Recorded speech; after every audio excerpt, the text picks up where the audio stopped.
To start, press any key. Where's the any key?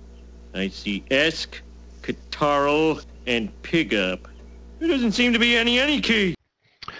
Two key parent functions that you should be aware of are the exponential function and the logarithmic function.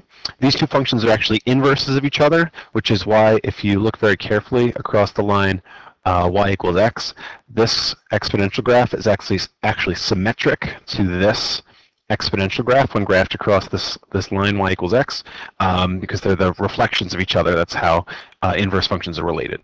Some of the key information about the exponential function is listed here and the log function here.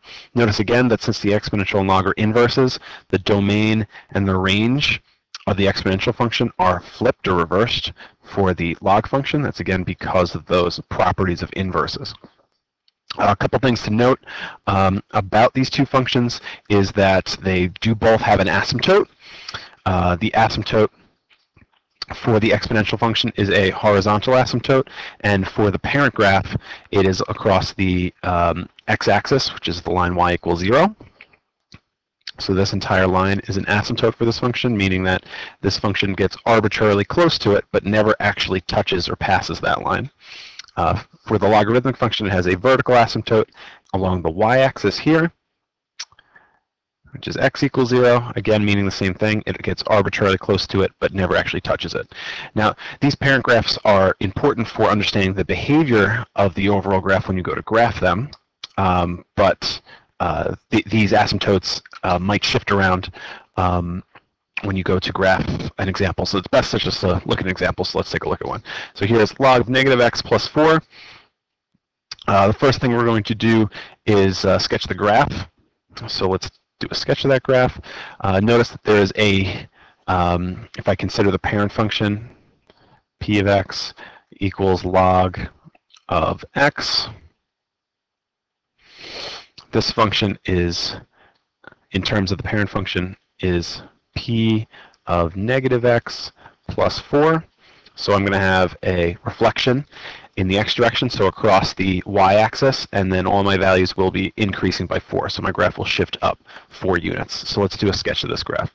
My log function, looking back at my log graph, is normally on this side, so it's going to be reflected across the y-axis. So it'll be over on this side, and it will be shifted up 4 units. So let's take a look at the outcome of that.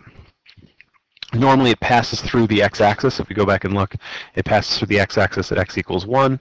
Well, when I shift this up 4 units, that point that was 1, 0 will now be 1, 4, and then it's reflected to the other side. So let's take a look here. So this point,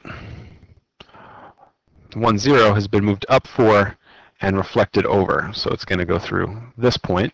I have my asymptote was originally x equals 0, so when I reflect x equals 0 over itself, it stays the same, and if I shift that vertical line up 4, it hasn't gone anywhere, so my asymptote is still in the same location. So I'm going to do a dotted line down the x-axis to represent my asymptote.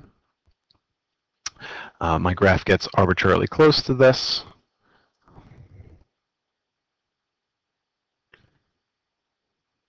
And then comes through this point and continues away from my graph. So there's my graph. If I want to find the x-intercept, that'll be here where it crosses the x-axis. Notice that all along the x-axis, the value for y is 0. So my y value is my function value. So to solve for the x-intercept, what I'm going to do is plug in 0 for that function value, equals log of negative x plus 4. I'm going to solve for x, so I'm going to do that by subtracting 4 from both sides, because subtraction is the inverse operation of addition. I end up with log of negative x. I'm going to exponentiate both sides. Since the base of this log is 10, I'm going to exponentiate both sides by 10.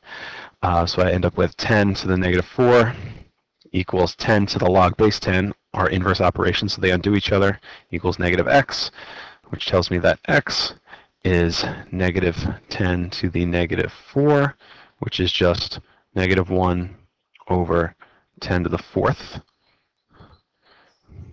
which is 10 to the 4th is 10,000, so this is negative 0.0001. And if you notice, negative 0.001, very, very close to 0, and my X-intercept, very, very close to 0. So there's my X-intercept. I want the equation of the asymptotes. Well, we mentioned before the asymptote hasn't changed, so my asymptote's in the same location at x equals 0. Computers can do that?